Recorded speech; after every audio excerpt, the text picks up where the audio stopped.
Bear down. There's a question that's been floating over this franchise for months, and nobody's answering it with the honesty it deserves. So I'm answering it today. Should the Chicago Bears go get MAXX CROSBY? Bleacher Report dropped today, June 22nd, and named Chicago as the #1 destination if Las Vegas decides to move him. The price tag, 2 first-round picks, same offer Baltimore put on the table before the whole thing blew up. I'm going to break this story down from the very beginning, including what the failed physical actually revealed about Crosby's knee, what that means for the real risk the Bears would be taking on, and why my position here is more complicated than what you're seeing on Twitter. After that, Illinois is not done fighting. While the board of directors already voted to move forward toward Hammond, Indiana, 2 new cities in Illinois showed up at the doors of Hollis Hall this week with stadium proposals. Well, one of them is offering the land completely free. I'll tell you exactly how seriously to take that. And we close with KMET. Now it's the Panthers showing up as potential buyers per Bleacher Report. I'll give you the trade, the right price, and when this actually happens, if it happens at all. Let's go. All of it right now. MAXX CROSBY to Chicago. The most honest analysis you're going to see on this trade. I need you to stop whatever you're doing. The podcast, the scroll, whatever it is. Because what I'm about to tell you about MAXX CROSBY and the Chicago Bears is not getting this kind of detail anywhere else. This is not hype. This is not clickbait. This is the most honest breakdown I can give you about the most important potential trade decision this franchise could make for the rest of this year. Let's start at the real beginning, because a lot of people still don't understand the full line of this story, and that's making everybody's arguments incomplete. Who MAXX CROSBY actually is right now. Crosby is 28 years old, turns 29 in August, 7 seasons in the NFL, all with the Raiders, all against the odds. He was a 4th-round pick in 2019 out of Eastern Michigan, not Ohio State, not Alabama. And he turned himself into one of the 4 or 5 best edge rushers on the planet through pure obsession and football IQ. There are players in this sport who have the physical talent to be elite. Crosby is one of the rare ones who also has the compulsion. New Raiders head coach Clint Kubiak said it at the annual league meeting in March. I see Max almost every day. He's in the building before most of the coaches. His numbers in 2025 do the talking for him. 10 sacks in 15 games playing with a torn knee. Not metaphorically torn, literally torn. He suffered the injury in October against the Chiefs, got hit by a low block from tight end Noah Gray, kept playing for over a month after that, and finished the season with a torn meniscus that required surgery in January. And in those 15 games playing injured, on a knee that nobody outside the locker room knew was that compromised, he finished as the 2nd best edge rusher in the league according to PFSN's Edge Impact metric, behind only Defensive Player of the Year, Myles Garrett. That is the player we are talking about. 69.5 career sacks in 7 seasons, 5 Pro Bowls, a career-high 28 tackles for loss last season, 2nd in the entire league. And all of that while the Raiders around him posted one of the worst records in franchise history, 3 wins and 14 losses. That losing is exactly why the trade market opened. In February, Crosby reportedly told Raiders owner Tom Brady that he would never play for the organization again, that he'd retire before putting that helmet back on. That statement set off the biggest trade saga of the offseason, the Baltimore story and what the failed physical actually revealed. This is where it gets complicated and where most analysis falls short because people are not putting enough detail into what actually happened. The Ravens offered 2 first-round picks. The Raiders accepted on March 6th. The trade was announced and the football world went sideways. 4 days later, on March 10th, Baltimore backed out. The official reason, the physical. But here's the detail that changes everything, and I need you to hear this clearly. The Ravens did not walk into that physical blind. Per Diana Rossini of The Athletic, Baltimore already had access to Crosby's medical records before making their offer. Their doctors had conversations with the surgeon who performed the procedure, Dr. Neil Elatrique, who is literally the top orthopedic knee surgeon in the country, the guy who operates on professional sports superstars. The initial evaluation was positive. The short-term outlook for 2026 was good. Crosby was going to be able to play this season without restrictions. So what did they find that made them walk away from a deal that was already done? The concern was not about this year. The concern was long-term. Baltimore's doctors identified something degenerative in the knee that worried them in the context of a 3-year contract worth roughly $106.5 million. Not an immediate problem, a future risk. That distinction is enormous, and most people are just rolling past it. And what that means in practical terms, Crosby probably plays in 2026. He probably has a good season. The real risk is 2027 and 2028, when the cap hits reach $38 million and the knee has 2 more years of NFL wear on top of it. Baltimore decided that risk was not worth 2 first-round picks. They signed Trey Hendrickson for 4 years and $112 million and kept moving. And Crosby? He went back to Las Vegas with a different perspective. He posted that Vegas is where he's supposed to be. Kubiak has him in the building every single day. The relationship got rebuilt faster than anybody expected. GM John Spytek said publicly he expects Crosby to play for the Raiders in 2026, but then today happened. June 22nd, Christopher Knox at Bleacher Report drops his latest trade block big board, Crosby at number 1.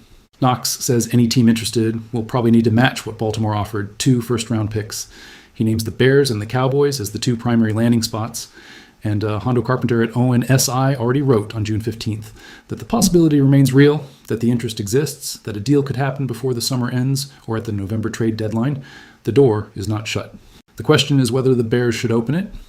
The case for making the trade. Let me give you the argument in favor first, because it is genuinely strong, and I want you to understand it before I give you the other side. The Bears' defense last year had one structural problem that outweighed everything else, the pass rush. They finished dead last in pass rush win rate across the entire league, tied with the Bengals at 28.8%.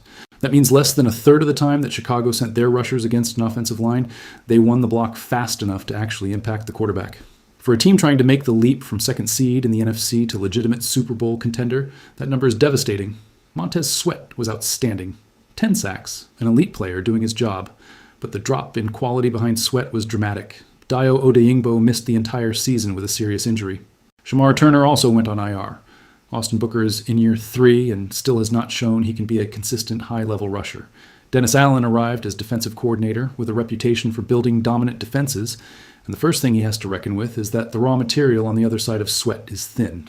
The gap between what the Bears have at edge right now and what Crosby would give Allen's scheme is the gap between a team that wins in the regular season and one that can actually compete in January. Because in playoffs, opposing offensive line coaches specifically prepare for Sweat. They know he is the threat. They run double teams. They send the best tackle to his side. They design protections to keep him clean. That frees up the other edges. But if the other edge is Booker or a 1-year veteran minimum deal, the advantage evaporates. Now put Crosby on the other side. Suddenly the opposing line coach has to choose, where does your best tackle go? Where do the extra slides and protections go? With Sweat and Crosby on the field simultaneously, there is no right answer. Every decision you make protects one side and exposes the other. That is what the best pass rush attacks in this league do. They create dilemmas with no solution. And for Caleb Williams, a quarterback who plays his best football when he has time to read a coverage and distribute the ball, a defensive line that generates consistent pressure means shorter series for the opponent, more possessions, more opportunities to score. ESPN's Dan Graziano said it this week. If the Bears are contending in October and Crosby becomes available, Chicago is going to be in that conversation. And ESPN's Ryan McFadden, who covers Las Vegas, was equally direct. The trade could happen before the summer ends or at the deadline, depending on how both teams start. Tactically, Crosby fixes the most urgent problem this team has for making the jump from NFC 2 seed to legitimate Super Bowl contender. The case against, which is also real.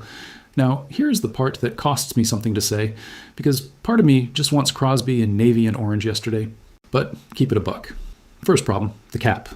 The Bears already have Montez Sweat at around $25 million, Dayo Odeyingbo at $20.5 million, and Grady Jarrett at nearly $19 million. Crosby comes with cap hits of roughly $35 million this year and $38 million next year.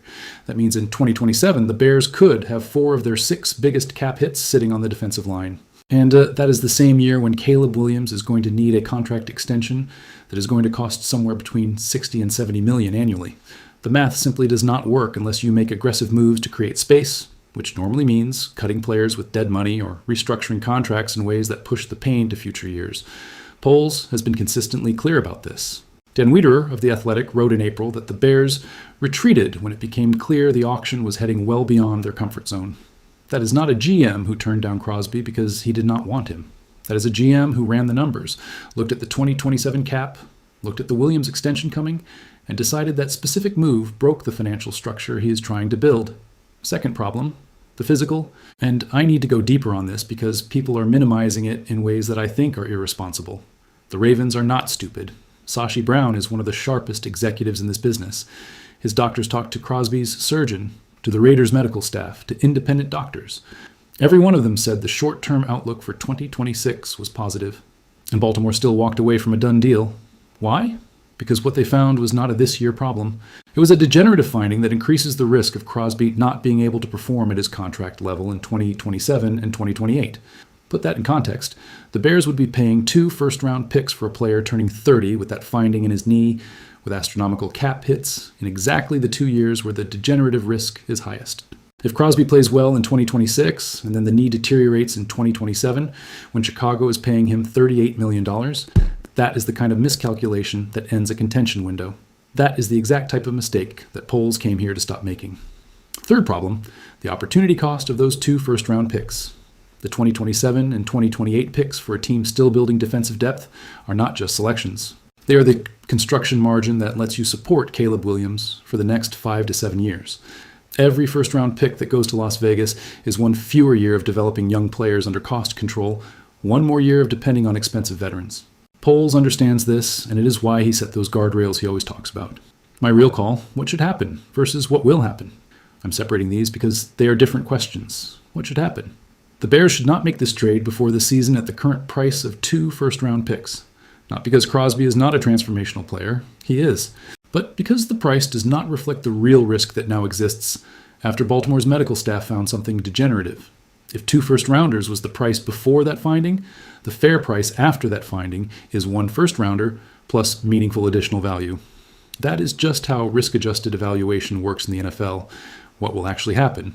This trade comes back up in October. The scenario that triggers it is specific.